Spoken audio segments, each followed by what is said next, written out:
김형석 교수가 지은 어떻게 믿을 것인가 라는 책을 여러분에게 소개하겠습니다. 그 책에 나와 있는 6.25 전쟁 때 일어났던 실화입니다. 6.25 전쟁 때 북한이 침공해서 서울이 함락당하게 됩니다. 그때 공산당들이 내려와서 연세대학교를 접수했답니다. 한강철교가 이미 끊어져 버렸기 때문에 피난을 못 간 사람들 중에 특별히 연세대 교직원들이 있었던 것입니다. 연세대학교를 접수하고 그리고 모든 교직원을 강당에다가 모아놓고 신상조사를 했답니다. 이름, 나이, 주소 쭉 적어 내려가는데 마지막 칸이 있었습니다. 종교란이었습니다. 여러분 한번 생각해 보세요. 연세대학교는 기독교 학교입니다. 이 당시에 교직원이라면 당연히 기독교인이 아니면 연세대학교 교직원으로 들어올 수가 없습니다. 채용당할 수가 없지요. 놀라운 사실은 그 자리에 있었던 수십 명의 사람 가운데 모든 사람들이 다 빈칸으로 남겨두었답니다. 근데 오직 한 사람만이 장로교인이라고 썼답니다. 그 한 사람이 정석혜 교수님이십니다. 연세대학교에 서양 철학을 담당했던 거목이었던 정석혜 교수님이 딱 한 명 장로교인이라고 썼다는 것입니다. 이것 때문에 그 정석혜 교수님은 엄청난 고초를 당했다고 해요. 그 정석혜 교수님은 술, 담배를 끊지 못하는 분이었답니다. 그리고 교회에서 어느 날 장로님이 되시겠습니까? 했더니 나는 술, 담배도 끊지 못했고 그리고 나는 보편적인 그리스도인이 아니라 나는 장로직은 감당할 수가 없습니다 라고 거절했던 사람이었답니다. 그 한 사람만 장로교인이라고 썼답니다. 사랑하는 성도 여러분, 저는 이 이야기를 책으로 읽으면서 이런 몇 가지 생각을 해보게 되었습니다. 우리 누가 진짜이며 누가 가짜였던 것입니까? 그 진짜와 가짜는 도대체 언제 드러나는 것입니까? 우리 한국 교인이 1000만 명이라고 말하는데 그 앞에 이와 똑같은 상황이 벌어지고 빈칸을 채우라면 저와 여러분은 채우실 겁니까? 비워놓으실 겁니까? 우리 교인이 1000명이 넘는 많은 교인들이 출석하고 있는데 이와 똑같은 상황이 벌어지고 여러분 앞에 종교란을 쓰라면 여러분은 뭐라고 쓰시렵니까? 또 우리 주님께서 재림하시기 전에 마지막에 대환란이 찾아오게 된다는데 우리는 배교하지 않고 끝까지 견딜 수 있을까요? 또한 성도들이 살아가면서 편한 길, 좋은 길만 주어지면 좋을 텐데 왜 하나님께서는 이런 환란을 성도들에게 허락하시는 것입니까? 이런 질문을 해보게 되었습니다. 오늘 본문을 바로 이런 관점으로 바라보기를 원합니다. 사도 바울은 3차 전도 여행을 마치고 예루살렘에 들어가게 됩니다. 이제 예루살렘을 거쳐서 로마로 가고자 하는 것이 하나님의 계획이었던 것입니다. 사도 바울은 모함과 오해를 받아서 유대인들에 의해서 두들겨 맞게 되죠. 구사일생으로 천부장에 의해서 이제 구조당하게 돼서 쇠사슬을 채우고 안토니아 요새로 끌려가던 중이었습니다. 사도 바울은 정중한 모습으로 나에게 간증할 기회를 달라고 부탁하게 됩니다. 사도 바울의 여러 가지 간증 속에 오늘 본문은 마지막 내용의 간증을 21절에 소개하고 있습니다. 다 같이 21절을 읽겠습니다. 나더러 또 이르시되 떠나가라 내가 너를 멀리 이방인에게로 보내리라 하셨느니라. 사도 바울은 그 유대인들에게 마지막 설교를 할 때 이제 이방인 선교의 정당성을 이야기하고 있습니다. 유대인이나 이방인이나 우리 하나님께서는 차별하지 않고 동등하게 사랑하신다. 구원의 계획이 있다. 이걸 말씀하고 있는 것입니다. 이게 유대인들의 격분을 삽니다. 오늘 성경에 보니까 이렇게 유대인들이 반응합니다. 저를 세상에서 없애버리자, 죽여버리자라고 결심을 합니다. 그리고 사도 바울을 죽이는 살해 집단, 살해 결사대가 구성되게 되죠. 그래서 바울을 죽이기 전에는 내가 먹지도 않고 자지도 않겠다라고 유대인들이 발악을 합니다. 그 다음 성경에 보니까 옷을 벗어던지고 티끌을 공중에 뿌렸다라고 말합니다. 이것은 유대인들이 극심한 분노에 쌓였을 때 보였던 퍼포먼스를 이야기합니다. 보니까 천부장이 이제 심각한 사태임을 깨닫게 된 거죠. 사도 바울이 정중하게 간증하게 해달라고 기회를 주었네요. 주었더니 이 천부장이 알아듣지 못하는 히브리어로 간증을 시작하는 겁니다. 나중에 보니까 유대인들이 막 화를 내고 먼지를 막 뒤집어 쓰고 옷을 벗어제끼면서 분노하는 모습을 보게 된 거예요. 내용은 모르는지만 말이죠. 그래서 백부장을 시켜서 사도 바울을 안토니아 요새에 집어넣고 채찍질을 가하면서 이게 어찌된 일이냐 신문하게 되었다는 내용입니다. 사랑하는 성도 여러분, 오늘 여기서 우리는 한 가지 질문을 해보아야 합니다.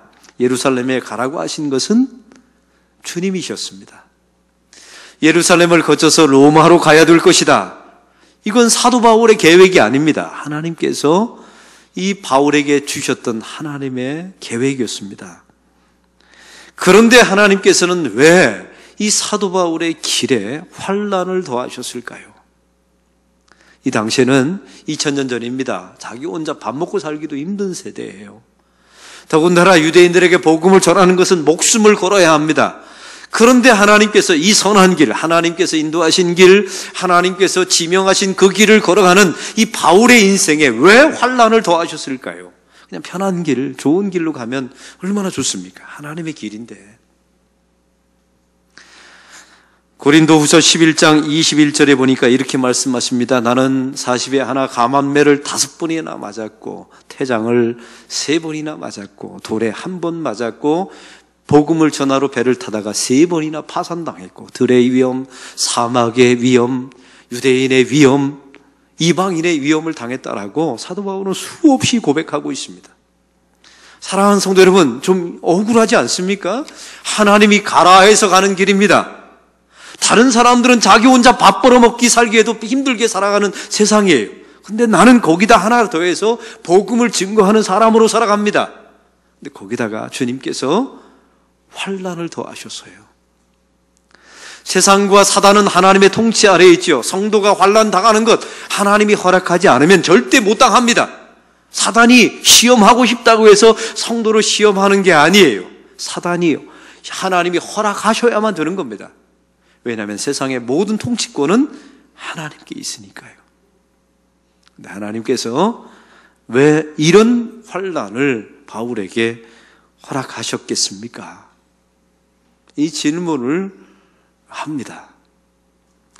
우리는 이 사도 바울이 당한 고난과 환난을 통해서 우리 주님께서 새로운 길을 열어주시는 것을 보게 됩니다. 그리고 그 환난 속에서 성도에게 주시는 유익이 있다는 사실을 알게 됩니다. 그 첫 번째 유익은 바로 그 환난을 통하여 성도들은 하나님만 의지하는 사람이 됩니다.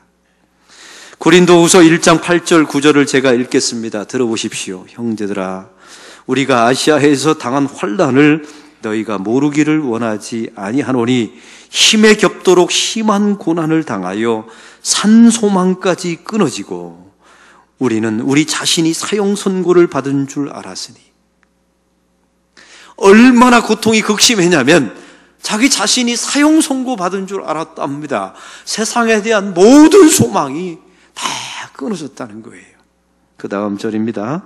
이는 우리로 자기를 의지하지 말고 오직 죽은 자를 다시 살리시는 하나님만 의지하게 하려 함이라. 할렐루야. 하나님만 의지하게 하기 위해서 하나님께서 성도들에게 이 사도 바울에게 환난을 허락하셨다는 겁니다. 만약 사도 바울에게 환난이 없었더라면 사도 바울은 사도의 직을 잘 감당할 수 없었을 겁니다. 만약 사도 바울에게 이 사단의 가시라고 하는 극심한 질병이 없었더라면 이 바울은 바울되지 않았고 도망갔을 거예요. 이 바울이 주님께 이 사단의 가시 그 지독한 질병을 고쳐달라고 3번이나 기도하지 않습니까? 그때 하나님께서 내 은혜가 내게 족하도다 라고 말씀하십니다. 그 다음 말씀이 중요해요. 사도 바울이 자기의 입술로 고백합니다. 나는 나를 자고하지 않게 하려고 하나님께서 이 환난을 허락하셨다라고 말합니다. 교만하지 않게 하기 위해서 하나님께서 환난을 허락하셨다고 고백하고 있습니다. 사랑하는 성도 여러분, 환난과 사단의 가시가 사도 바울을 붙들어 놓은 거예요. 하나님의 사역을 끝까지 감당하도록, 그 자리 도망가지 않도록. 이것이 환난이 붙들어 놓은 겁니다. 시편 50편 15절은 말합니다. 환난 날에 나를 부르라. 내가 너를 구하리니 내가 나를 영화롭게 하리라. 여기서 중요한 말씀이 있어요. 환난 날에 나를 부르라. 내가 나를 영광스럽게 만들 것이다. 사랑하는 성도 여러분, 이 말씀의 뜻은 이렇습니다. 우리가 무엇인가를 해서 무엇인가 열심히 노력해서 하나님께 영광이 돌아가는 게 아니에요. 우리가 환난을 당할 때 하나님을 의지하는 그 태도, 우리가 하나님을 의지하는 우리의 그 삶의 모습이 하나님께 영광이 된다는 것입니다. 여러분, 그 어렵고 곤고한 날에 여러분 왜 하나님을 찾습니까? 하나님이 믿을만 하니까 찾는 거죠. 할렐루야. 맞죠? 여러분, 곤고하고 어려울 때 그때 써먹으라고 믿음 주신 것 아닙니까? 그래서 하나님, 당신이 나에게 믿을 만한 존재입니다. 세상에 믿을 만한 존재가 나에게는 없어요. 라고 고백하는 그것이 하나님께 영광이 된다는 거예요. 그 환난 날에 처한 사람에게 주님께서 어떻게 일하시는가를 보십시오. 그 일하시는 내용을 보고 노래하고 그것을 주님께 말하는 것이 영광입니다. 그게 성경이 말하는 독사, 영광이에요. 내가 무엇인가를 해서 하나님께 돌아가는 게 아닙니다. 하나님을 의지하는 태도, 그리고 그 환난 중에 있는 나를 통하여 일하시는 하나님의 일들을 바라보는 것, 바로 그것이 영광인 줄로 믿습니다. 사랑하는 성도 여러분, 여러분의 인생 속에 환난이 길이 됨을 잊지 마십시오. 어떤 길입니까? 하나님을 의지하는 길이 됩니다. 오늘 환난 속에 또한 두 번째 열어주시는 길이 있습니다. 유익이 있죠. 그것은 환난 중에 있는 자들을 위로하시는 능력입니다. 고린도후서 1장 4절을 제가 읽겠습니다. 우리의 모든 환난 중에서 우리를 위로하사, 우리가 환난 당하면 우리 주님께서 가만두지 않고 위로하시겠다는 말이죠. 우리로 하여금 하나님께 받는 위로로서 모든 환난 중에 있는 자들을 능히 위로하게 하시는 이시로다. 여러분, 이 말씀의 뜻은 이렇습니다. 우리가 환난을 당했어요. 근데 그 환난을 여러분의 신앙과 믿음으로 버티고 견디고 이겨냈단 말이죠. 신앙으로 재해석해서 여러분 그것에 대해서 여러분이 곤고하지 않고 절망하지 않고 이겨냈단 말이에요. 그럼 그 사람 눈에 누가 보이냐면 나와 동일한 환난을 당하고 있는 사람들이 보인다는 겁니다. 그리고 그 사람들을 위로하고 도울 수 있다는 거예요. 그래서 여러분, 아픔과 환난은 이겨낸 사람에게는 능력이 되는 겁니다. 은사가 되는 거예요. 누군가를 도울 수 있으니까 말이죠. 여러분, 사도 바울을 보십시오. 그 감옥에 처해 있을 때마다 에베소서, 빌립보서, 빌레몬서 이런 성경에 옥중서신을 씁니다. 많은 사람 성도들에게 자기가 키웠던 교회, 하나님의 사람들에게 편지를 쓰게 되죠. 그게 성경책이 되지 않습니까? 사도 바울은 옥에서 그 편지를 쓸 때 이게 성경이 되리라고 상상을 했을까요? 물어보면 대답 좀 한번 해보세요. 그게 성경이 되리라고는 단 한 번도 상상하지 않았을 거예요.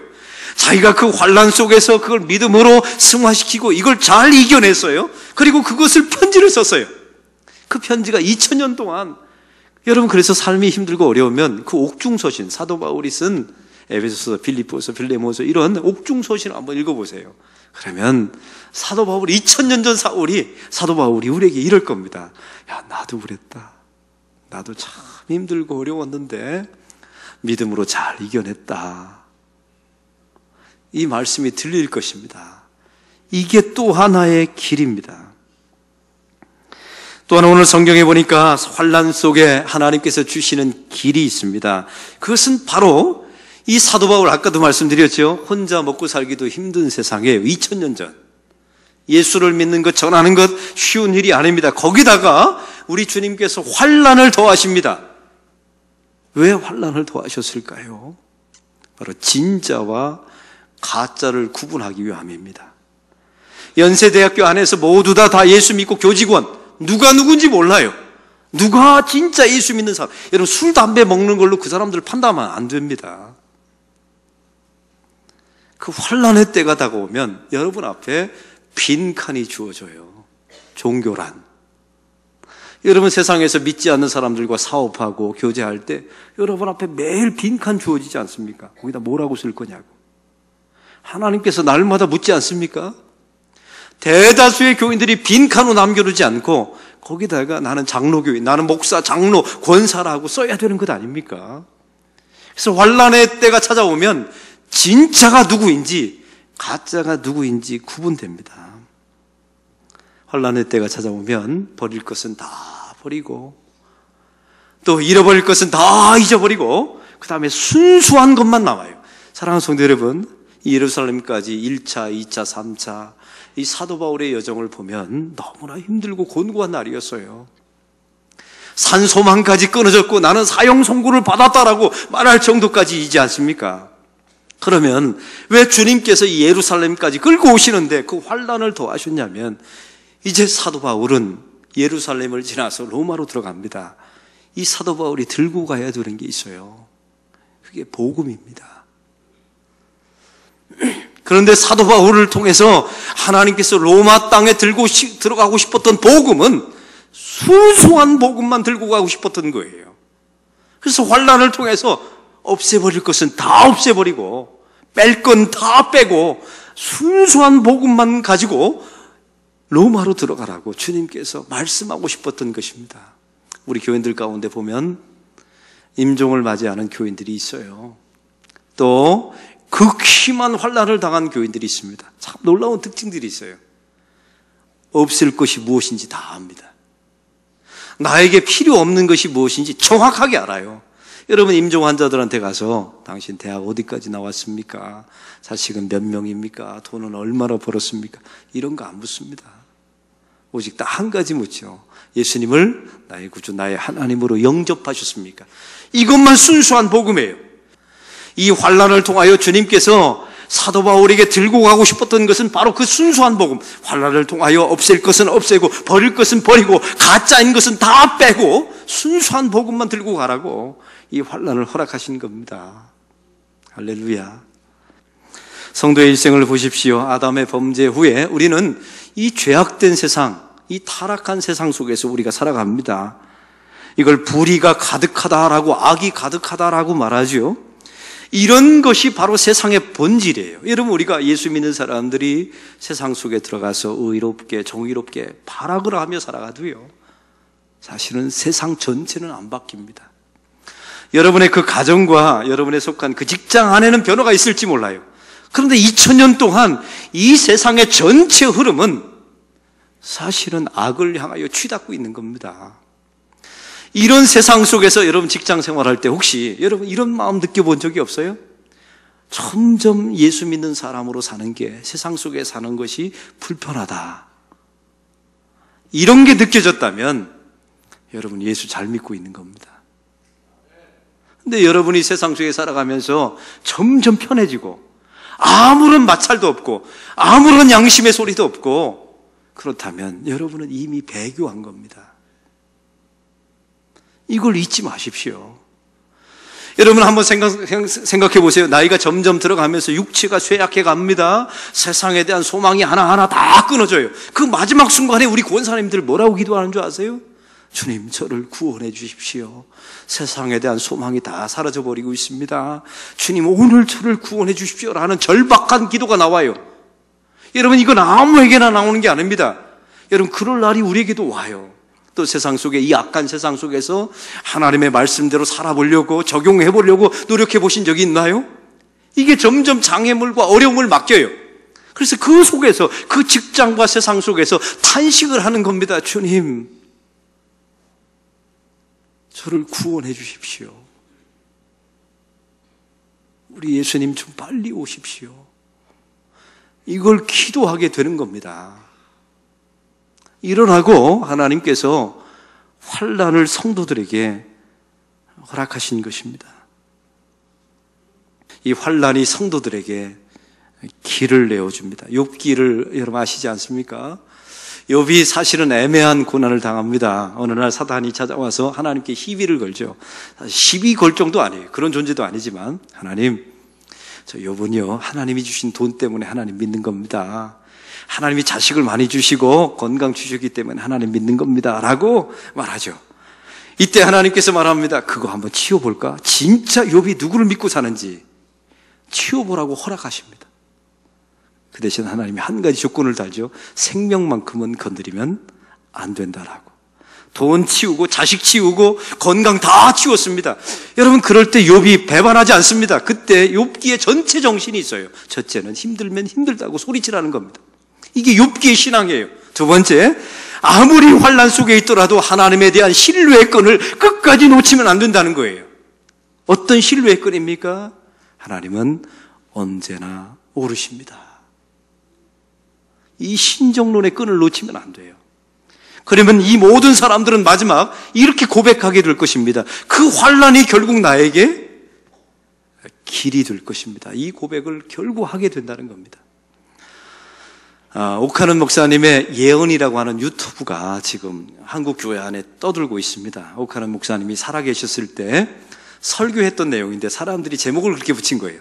오카는 목사님의 예언. 근데 그 내용은 이렇습니다. 오카는 목사님이 25년 전에 했던 설교입니다. 사랑의 교회에서 설교했을 때 그 사랑의 교회 안에 전도사님이 한 분 부임하셨나 봅니다. 근데 그 전도사님 이야기를 설교 시간에 하는 거예요. 이제 설교하는 겁니다. 여러분, 이 전도사님을 주목해 보세요. 이분의 아버님은 시골교회 담임 목사였습니다. 교인들이 한 30명, 40명밖에 모이지 않는 가난한 시골교회 담임 목사였습니다. 근데 이분의 아버지가 교회를 부흥시키려고 해도 안 되니까 기도원에 들어가서 40일 금식 기도를 했습니다. 그러다가 죽었습니다. 여러분, 시골교회 담임 목사가 죽으면 그의 3명의 자식들과 그의 아내 사모님은 생거지가 되는 거예요. 생거지가 되는 거죠. 아무것도 없으니까. 그의 모든 가정은 다 끝난 줄 알았습니다. 그 가정은 다 미국으로 이민을 가서 접시 닦기 하면서 공부해서 한국 땅에 전도사로 들어왔습니다. 바로 그분이 이 사람입니다 라고 짚어주는 거예요. 그 사람이, 그 다음에 오카노 목사님이 말합니다. 이 사람을 주목하십시오. 이 가정에게 임한 환난이 이 전도사님에게 어떤 길이 될지를 여러분 주목하십시오 라고 설교가 끝나요. 그분이 누구냐면, 그 지목받은 전도사님이 누구냐면 분당 우리 교회 이찬수 목사님이십니다. 한국 교회에 가장 영향력이 있고 가장 건강하고 좋은 교회다라고 이미 10,000명이 넘었었다고 합니다. 진실하게 목회하는 가장 1순위 목사님 이찬수 목사님을 25년 전에 이 사람을 주목해보라고 지명했던 거예요. 사랑하는 성도 여러분, 한번 생각해 보세요. 자기 아버지가 시골교회 목사인 것도 억울한데 금식기도하러 들어가서 죽어서 나왔어요. 내 인생의 장애물인 줄 알았어요. 내 인생의 끝인 줄 알았습니다. 그런데 그 아버지의 죽음이 이찬수 목사님에게는 길이 된 겁니다. 이걸 보고도 안 믿으십니까? 이걸 보고도 25년 만에 길이 됨을 보는데도 안 믿으십니까? 사랑하는 성도 여러분, 이 자리에 환난 속에 있는 분들이 계십니까? 그 환난이 여러분에게 길을 내어줄 것입니다. 하나님을 의지하는 길, 여러분과 동일한 환난을 당한 사람을 도울 수 있는 길, 그리고 진짜와 간짜를 구분해내주는 길. 이 오카는 목사님, 이찬수 목사님의 아버님의 죽음을 통해서 자식에게 목회의 길을 내어주는 길, 여러분에게 펼쳐지게 될 것입니다. 이 믿음을 가지고 오늘 여러분에게 다가온 그 환난, 앞으로 다가올 육체의 쇠락함, 혹시 삶의 환난이 있거들랑 잘 버텨내십시오. 잘 견뎌내시고 언젠가 하나님 나라에 임할 때 이렇게 마지막 순간에 주님께서 여러분에게 빈칸을 주시면 장로 교인 이렇게 쓰고 하나님 나라 가는 저와 여러분이 되기를 소망합니다. 하나님 아버지,